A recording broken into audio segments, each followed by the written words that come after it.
everyone, Robert here, author of Expansion Mastery, the practical guide to living a fully engaged life. You can check it out at our website, expansionmastery.com, and if you'd like a signed copy, you can pick one up there. This is video 6 in this series. We're getting in depth with a lot of concepts here. Okay? This is the effort that needs to be made if you want to cut through the fluff, through the mystical jargon, and really make some true lasting progress spiritually and personally in your life. So in this video, I would like to present to you the 3 master keys to quieting the mind and beyond. Now this is an area where I was with the worst of them. And I get so many people that would come to me in my martial arts school and say, Sensei, my mind is racing all the time. I don't have any peace and quiet or tranquility in my life. I've had people in tears as they approach me with this. And that bothered me so bad that these people were in this inner turmoil. I wanted to help, but I knew I had to help myself get through it first. I had to find a way that truly worked. After 30 years, I put together a program that works. This incredibly in-depth, step-by-step, no fluff, no mystical stuff, practical way to getting your mind quiet is going to be available to you very soon in a 6 CD set. Please watch for that. This will help you whether you're a martial artist, you're on a spiritual path, or if you just want some inner peace and quiet in your life. This is going to be a cutting-edge technology that I offer you. Okay?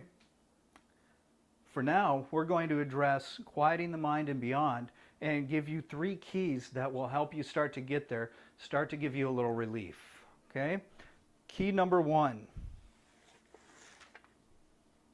In order to quiet the mind, we have to quiet the ego.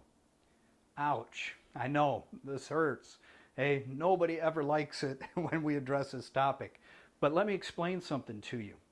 That voice that's carrying on so much in your head that doesn't allow you any inner peace, it's not your true voice. That's a voice of something that's called the false master.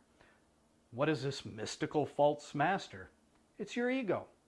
Plain and simple. It's your ego, and you don't need it. You surely don't need it to rule your life. So what we want to do is start to quiet the ego. So when we quiet the voice of the ego, we can start to hear the whisper of the divine voice through our heart. How do we do that? By realizing what things are going through your mind that are truly your own and what things that are just on autopilot. That autopilot is the ego. And what we want to do is start to quiet that down. Okay? We want to overcome that ego. So many of these processes for overcoming or subduing the ego are very important. And you don't want to battle with your ego. That's not the way of it. It's not conquering or destroying your ego. We simply want to subdue that part of ourselves that we don't need to run our lives. Then we can take our awareness out of our head, down into our heart, and then we can start to live our lives from our own state of being instead of this egoic state of being.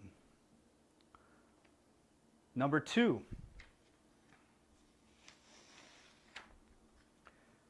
Follow your heart.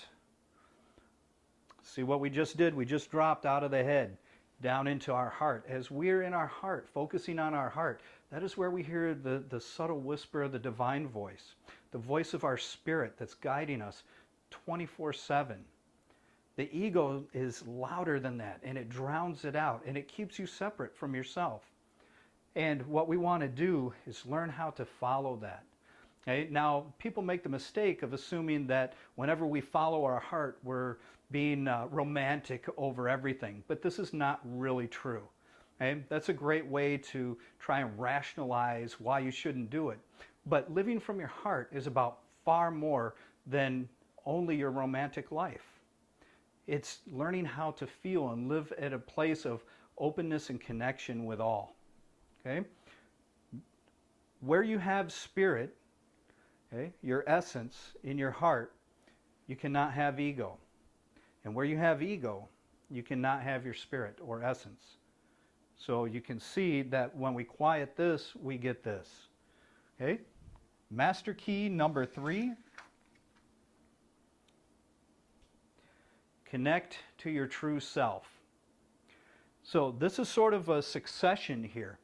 Once we quiet the voice of the ego and we learn to hear the whisper of the divine voice within our heart, we can start to connect to our true self. Okay? That's your spirit, your real self, your true self. And then you can have that guide you through life. It's how I navigate through life every day.